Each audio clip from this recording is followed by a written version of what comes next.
Olá, povo! Bem-vindos à nossa aula de História do nono ano! Bem-vindos para aprendermos muito sobre a matéria que você mais gosta, História.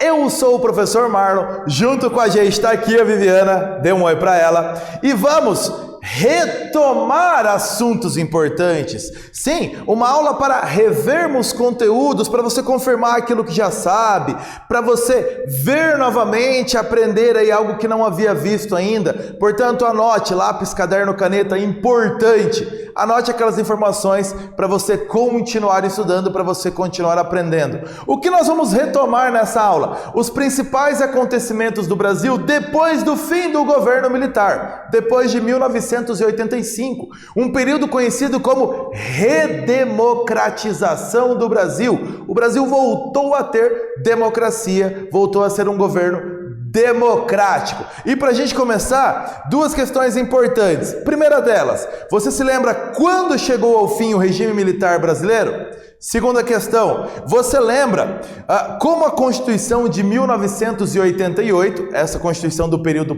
pós-ditadura militar, como ela era conhecida? O apelido aí que era dado para ela.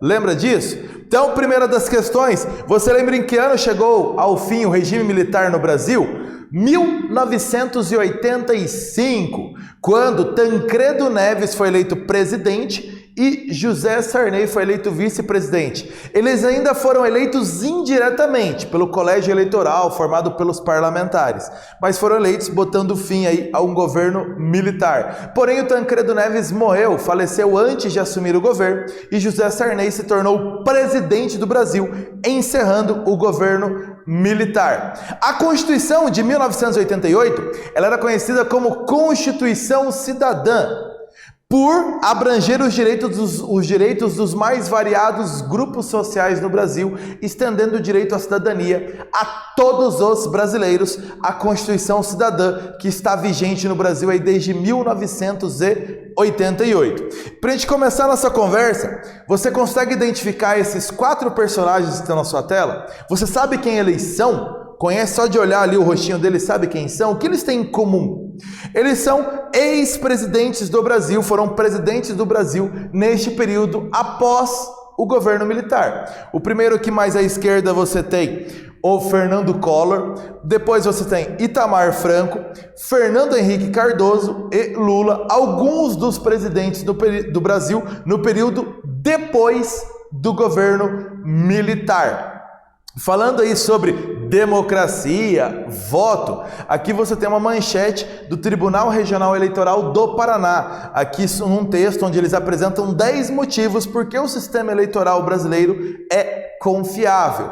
Desde 1989, o Brasil voltou a ter eleição direta para presidente. E desde 1996, o Brasil usa urnas eletrônicas, e começou a usar urnas eletrônicas para votação.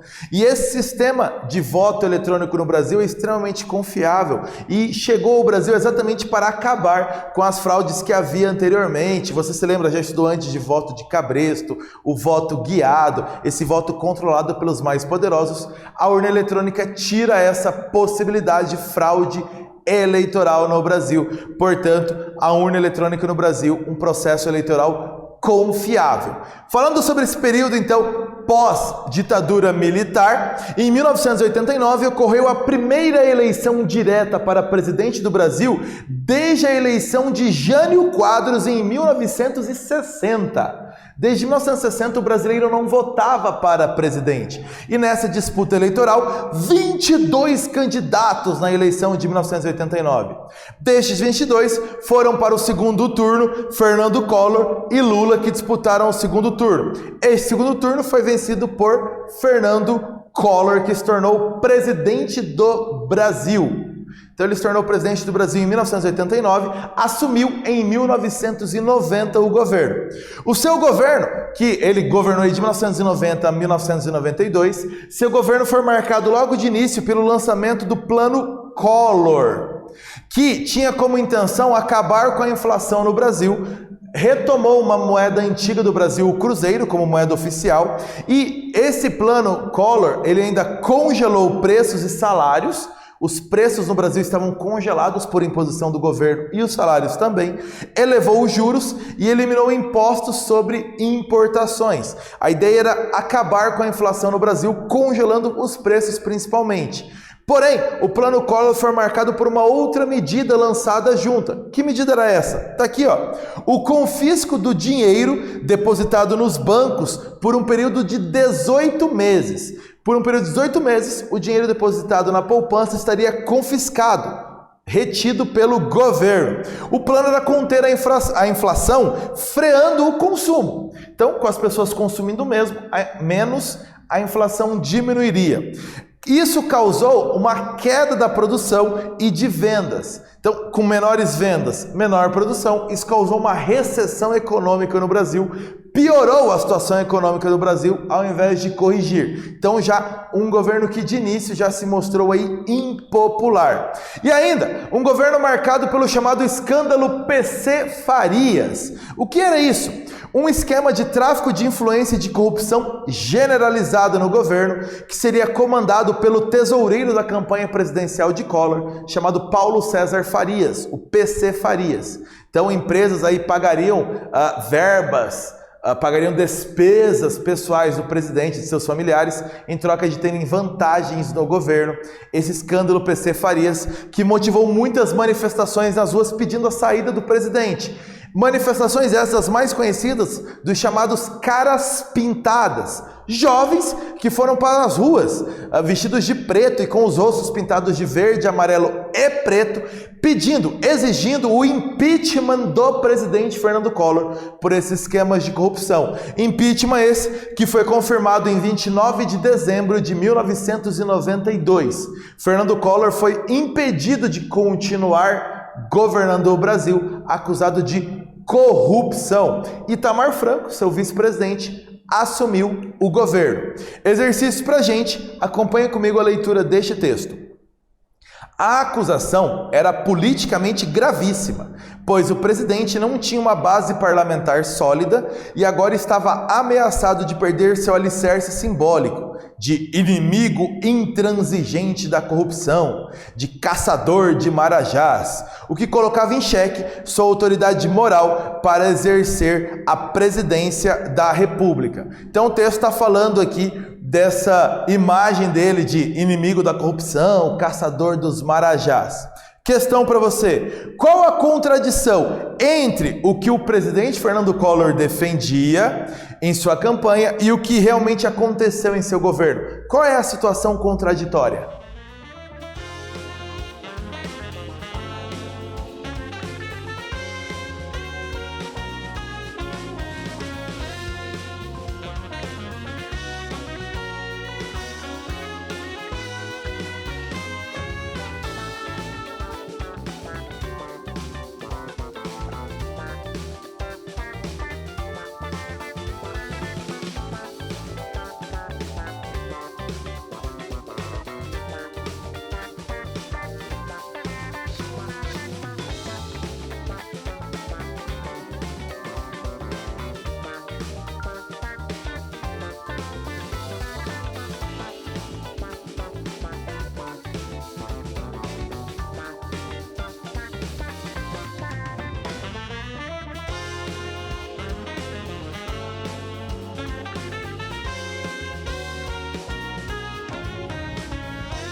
Para você relembrar então esses aspectos da campanha de Fernando Collor, o texto até coloca isso. Ele se apresentava para a população como um inimigo da corrupção, como um caçador desses super salários de funcionários públicos. Ele ia moralizar então a administração no Brasil. Porém, já no início de seu governo, teve o problema aí do esquema PC Farias, esse esquema de corrupção. Então essa é a grande contradição. Ele se apresentava na campanha como um combatente da corrupção, mas o seu governo foi marcado por escândalos de corrupção. Essas denúncias aí, no caso do PC Farias, mostrando o contrário do que ele apresentava como proposta na campanha eleitoral. Presidente Fernando Collor sofreu impeachment e foi substituído por seu vice, Itamar Franco, que assumiu aí no finalzinho de 1992. Ele continuou a política econômica do Fernando Collor de privatizações, que era uma ideia que Fernando Collor também trouxe. Então ele continuou essa política de privatizações, empresas do governo estatais sendo vendidas para iniciativa privada. Durante seu governo foi realizada uma consulta popular, um plebiscito, que definiu que o Brasil continuaria tendo a república e o presidencialismo aí como formas de governo.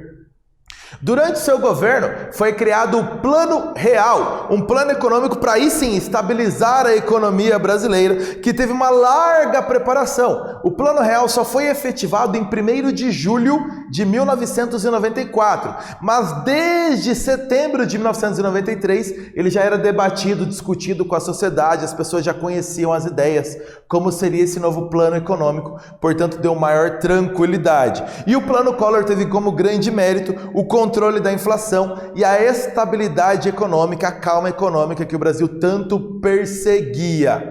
O presidente Itamar Franco foi substituído pelo vencedor das eleições presidenciais de 1994, Fernando Henrique Cardoso, que era o ministro da Economia responsável pela implantação do Plano Real no Brasil. Então o sucesso do Plano Real deu a vitória na campanha eleitoral de 1994 para Fernando Henrique Cardoso, que foi o primeiro presidente reeleito do Brasil, graças a uma alteração na lei que permitiu a reeleição, e governou entre 1995 e 2002. No seu governo houve a defesa do Estado mínimo. O que é isso, Estado mínimo? Transferência da produção de bens e serviços para a iniciativa privada, e o governo deveria ser apenas o regulador, o controlador dessas ações, o fiscalizador dessas ações da iniciativa privada. O governo deveria vender empresas estatais, não deveria ser responsável por produzir mercadorias, por realizar serviços, mas sim deveria ser o fiscalizador, o regulador dessas atividades da iniciativa privada. Ainda, seu governo foi marcado pelo fim do monopólio da Petrobras na exploração do petróleo e por muitas privatizações, exatamente na ideia do Estado mínimo. Exercício para a gente continuar.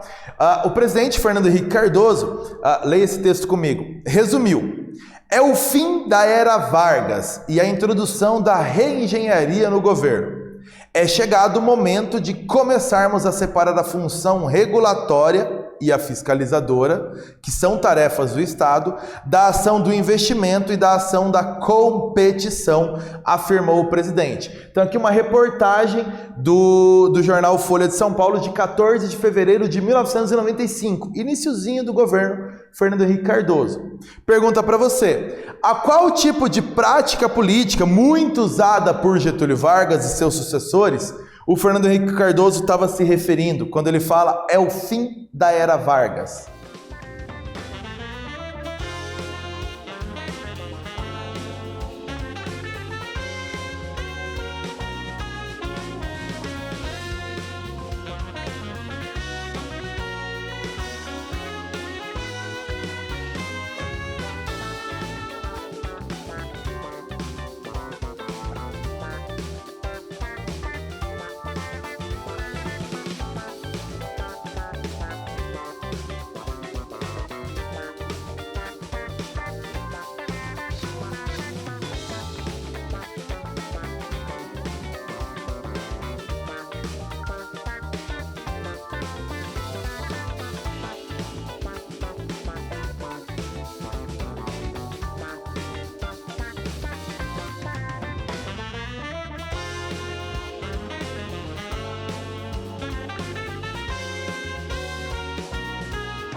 A referência a Getúlio Vargas e seus sucessores aí é na criação de empresas estatais, ou seja, empresas do governo criadas para atuarem na economia, principalmente em setores da infraestrutura e indústria de base. O que o Fernando Henrique Cardoso estava afirmando então agora com o fim da era Vargas? De que o governo teria uma função regulatória, fiscalizadora na sua gestão.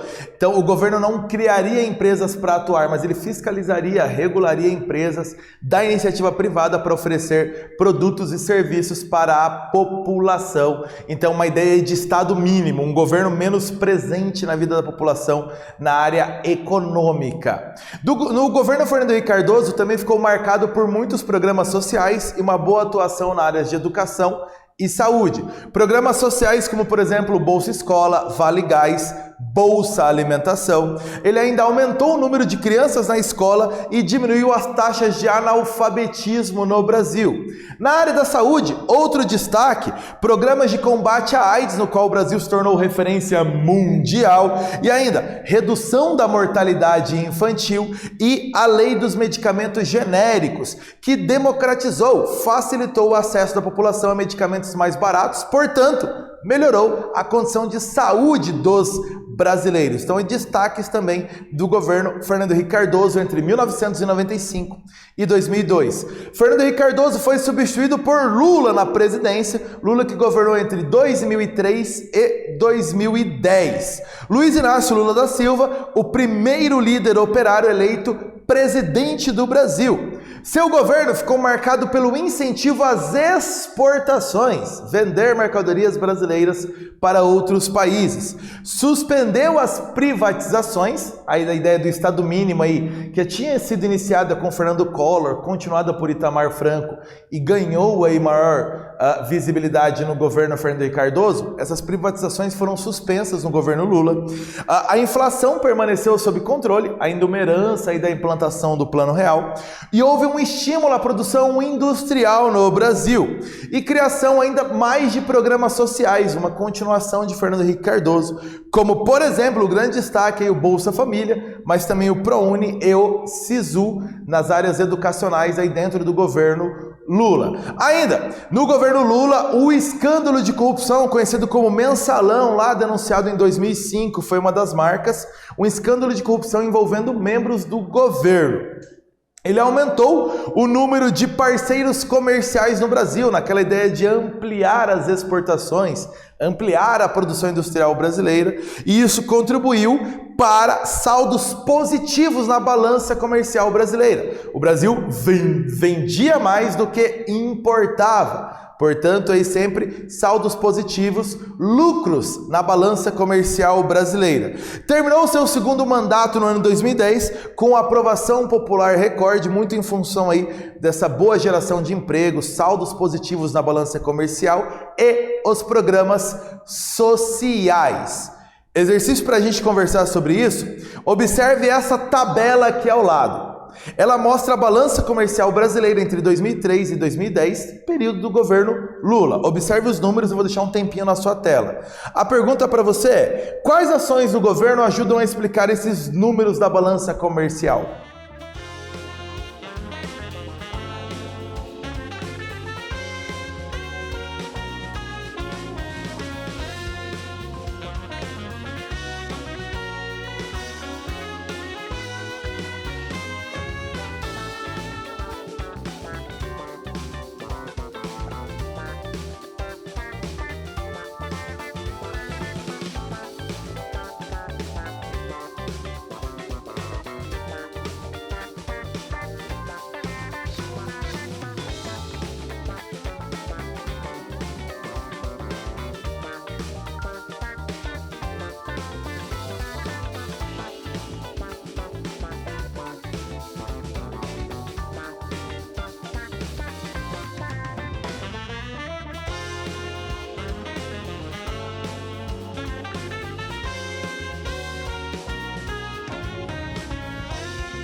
O resultado, o saldo da balança comercial brasileira, você percebeu nos números, sempre positivo entre 2003 e 2010.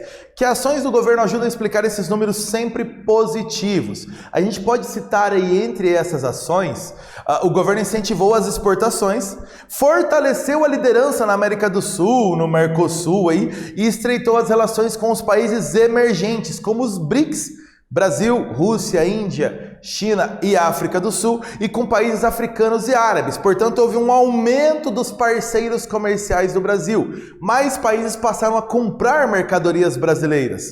Ainda, isso tudo, aliás, esse aumento dos parceiros comerciais contribuiu para os saldos positivos na balança comercial. Ainda, o aumento da produção industrial brasileira também contribuiu para que o país pudesse vender mais produtos industrializados, além dos produtos ligados à agropecuária, caminho em que o Brasil sempre trilhou e teve um maior sucesso na área agropecuária. Aí também agora com os produtos industrializados. Então, aumento de parceiros comerciais, aumento dessa liderança na América do Sul, maior ligação com países emergentes, favoreceu o aumento das exportações do Brasil no período. O que você retomou nessa nossa aula de hoje, criança? Você viu que após o fim do regime militar, lá em 1985, o Brasil passou por uma redemocratização. Ou seja, a população voltou a votar diretamente para presidente. Isso a partir de 1989. Então, o brasileiro voltou a participar da política brasileira com maior efetividade. A Constituição de 1988, conhecida como Constituição Cidadã, ampliou os direitos dos grupos sociais no Brasil. E o Plano Real e as políticas sociais aí voltadas principalmente para as áreas de saúde, educação, os programas sociais, foram um grande destaque do Brasil aí deste período de redemocratização. É isso, crianças. Ficamos por aqui nessa aula. Bons estudos para você. Tchau, povo!